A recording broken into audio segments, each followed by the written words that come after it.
ഓണത്തിന് സദ്യയുടെ അവസാനം ആ ഒരു പായസം കൂടെ കുടിക്കുമ്പോൾ ഉണ്ടാകുന്ന ഒരു അനുഭൂതി അതൊന്ന് വേറെ തന്നെയാണല്ലേ. ഇന്ന് നമ്മളെ നല്ല ക്രീമി ആയിട്ടുള്ള നല്ല പിങ്ക് കളറിലുള്ള സേമിയ പായസമാണ് കേട്ടോ തയ്യാറാക്കുന്നത്. അപ്പോഴേ ഈ ഓണത്തിന് സേമിയ ഉണ്ടാക്കുന്നവർ ഇതൊന്ന് തയ്യാറാക്കി നോക്കിക്കോളൂ കേട്ടോ. എങ്ങനെ തയ്യാറാക്കുന്നത് നോക്കാം.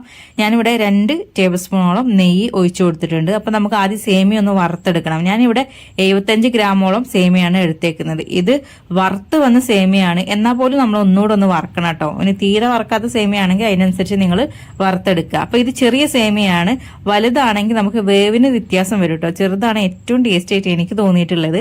ഇത് നന്നായിട്ട് നമുക്ക് തോന്നുന്നു ഇതുപോലെ ഒന്ന് വറുത്തെടുക്കുകയാണ് ചെയ്യുന്നത്. വറുത്തെടുത്തതിന് ശേഷം നമുക്കിത് അവിടെ മാറ്റി വെക്കാം. ഇനി രണ്ടാമത്തെ സ്റ്റെപ്പ് എന്ന് പറഞ്ഞാൽ പഞ്ചസാര ഒന്ന് കാരമൽ ചെയ്തെടുക്കണം. അപ്പൊ നമുക്ക് അതിന് വേണ്ടിയിട്ട് 1 കപ്പ് പഞ്ചസാരയാണ് കേട്ടോ ഞാൻ എടുത്തേക്കുന്നത്. കുറച്ച് കൂടുതൽ മധുരം വേണമെന്നുണ്ടെങ്കിൽ ഇതിൽ കുറച്ചുകൂടെ കൂടുതൽ എടുക്കാം. അതായത് 1/4 കപ്പോ 1.5 കപ്പോ ഒക്കെ ആയിട്ട് എടുക്കാം കേട്ടോ. അപ്പൊ പഞ്ചസാര ഇതുപോലെ ഗോൾഡൻ ബ്രൗൺ കളറായിട്ട് ഇങ്ങനെ വരും.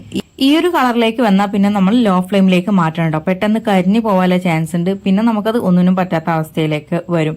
അപ്പൊ നമ്മൾ ഈ ഒരു കളർ വരുന്ന മുമ്പ് തന്നെ നമുക്കിതിലേക്ക് ബട്ടർ ചേർത്ത് കൊടുക്കാം. പിന്നെ നമ്മൾ ഇതിലേക്ക് ചേർത്ത് കൊടുക്കുന്നത് കണ്ടൻസ്ഡ് മിൽക്കാണ് കേട്ടോ. ഒരു 250 ഗ്രാമോളം കണ്ടൻസ്ഡ് മിൽക്ക് നമ്മൾ ഇതിലേക്ക് ചേർത്ത് കൊടുക്കുന്നുണ്ട്.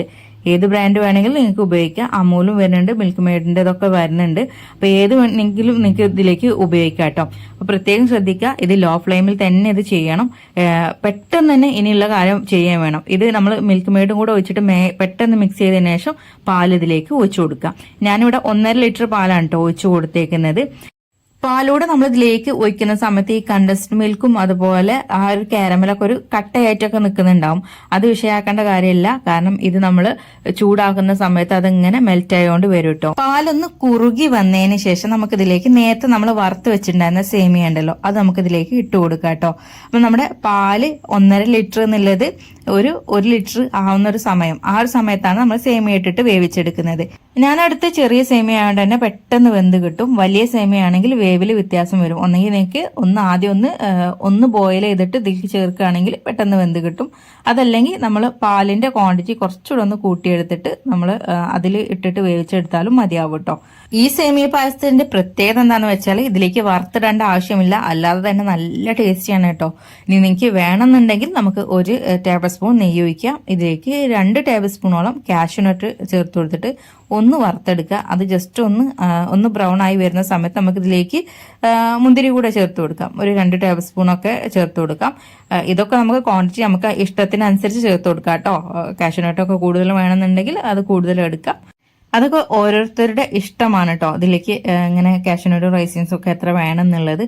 അപ്പൊ ഇത് കൂടെ നമ്മൾ ചേർത്ത് ഇളക്കിയതിന് ശേഷം നമുക്കിത് ഉപയോഗിക്കാവുന്നതാണ്. നല്ല അടിപൊളി ടേസ്റ്റുള്ള പായസമാണ് കേട്ടോ. നല്ല ക്രീമി ആയിട്ടുള്ള, അതുപോലെ തന്നെ നല്ല പിങ്ക് കളറായിരിക്കും ഈ ഒരു പായസത്തിന് ഉണ്ടാവുക. കാരണം നമ്മൾ കാരമൽ ചെയ്തിട്ടൊക്കെയാണ് ഇത് ചെയ്തെടുക്കുന്നത്. അതുകൊണ്ട് തന്നെ ഈ ഒരു പായസത്തിന് പ്രത്യേക കളറും പ്രത്യേക ഒരു സ്മെല്ലുമാണ്. അപ്പൊ ഈ ഒരു പെരുന്നാൾക്ക് തീർച്ചയായിട്ടും തയ്യാറാക്കി നോക്കുക. സേമിയ പായസം തയ്യാറാക്കുന്നവരാണെങ്കിൽ ഇത്തരത്തിലൊന്ന് തയ്യാറാക്കി നോക്കുക കേട്ടോ. തീർച്ചയായിട്ടും ഈ ഒരു രുചി എല്ലാവർക്കും ഇഷ്ടപ്പെടും. നമ്മൾ വീട്ടിൽ വരുന്ന വിരുന്നക്കാർക്കൊക്കെ എല്ലാവർക്കും ഇഷ്ടപ്പെടും. കുട്ടികൾക്കും ഒക്കെ ഇഷ്ടപ്പെടുന്ന ഒരു അടിപൊളി പായസം തന്നെയാണ് കേട്ടോ. അപ്പൊ നിങ്ങൾ ഈ ഒരു പായസം ഉണ്ടാക്കുന്നവരാണെങ്കിൽ തീർച്ചയായിട്ടും ഇതിന്റെ കമന്റ് നിങ്ങൾ അറിയിക്കണം കേട്ടോ. പിന്നെ വീഡിയോ നിങ്ങൾക്ക് ഇഷ്ടപ്പെടുവാണെങ്കിൽ ലൈക്ക് ചെയ്യാൻ മറക്കണ്ട, അതുപോലെ ഷെയർ ചെയ്യാൻ മറക്കണ്ട. ഈ ഒരു ചാനലിലേക്ക് ആദ്യമായിട്ട് വരുന്നവർ കുറേ പേരുണ്ടാവും. അങ്ങനെയുള്ളവരാണെങ്കിൽ ഫോളോ ചെയ്യാൻ കൂടെ മറക്കരുത്. എന്നാലാണ് നമുക്ക് ഞാൻ പുതിയ വീഡിയോസ് നിങ്ങൾക്ക് ഇടുന്ന സമയത്ത് അതിന്റെ നോട്ടിഫിക്കേഷൻ നിങ്ങൾക്ക് വരുള്ളൂ കേട്ടോ. അപ്പൊ എല്ലാവർക്കും താങ്ക്സ് ഫോർ വാച്ചിങ്.